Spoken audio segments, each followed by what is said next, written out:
আসসালামু আলাইকুম রহমতুল্লাহ। ওয়ালাইকুম আসসালাম রাহমাতুল্লাহ। কে বলছেন? আমি বলতেছি, আমার দুইটা প্রশ্ন। জি আমার প্রথম প্রশ্ন, হ্যালো, জি বলুন। আমার প্রথম প্রশ্ন ছিল, আমি তো জানতাম না, মানে আপনার সঙ্গে আজকে শুনছি হাদিসে ইসে যে কেউ যদি ইচ্ছাকৃত এক ওয়াক্ত নামাজ পড়িতে পারে তাহলে সে কুফরি করে। এখন আমার প্রশ্ন, কেউ যদি শুধু শুক্রবার নামাজটা পড়ে, জুমার নামাজটা, তারপর এখন নামাজ পড়লো না, তাহলে এই অবস্থা সে মৃত্যুবরণ করলে তার হুকুমটা কি? তাহলে এই অবস্থা তো বোঝা যাচ্ছে যে সে কাফের অবস্থা মৃত্যু। তাহলে কি আমরা তার জানাজায় শরীক হতে পারবো? সে যদি আমাদের মামা বা চাচা হয় তাহলে কি হয়, কেমন হবে, কি হবে আর কি?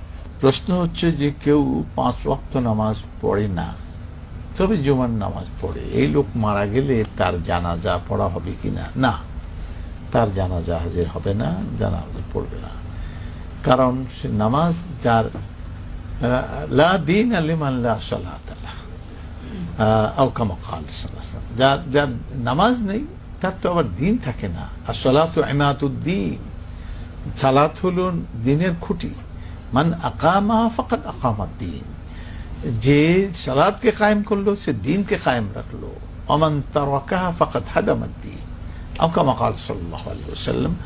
আর যে নামাজকে ছেড়ে দিল সে দিনকে ধ্বংস করে দিল। সুতরাং তার না, এই জুমার নামাজ তো হলো একটা বিশেষ নামাজ, এটা কারো সকলের প্রতি হয় না।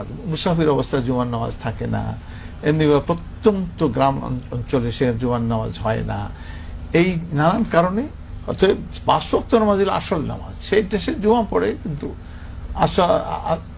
রীতিমতো নামাজ পড়ে না। অতএব আর আর কাফেরের মধ্যে আর ইয়ের মধ্যে, মুসলমানের মধ্যে, মোমেনের ফার্ক হলো আসসালাহ, সালাত কায়েম করে মোমেন, কাফের সালাত কায়েম করে না। সবগুলি মিলিয়ে এই ব্যক্তির জানাজা কোনো মুসলমান শামিল হবে না। আল্লাহু আ'লাম বিস-সাওয়াব।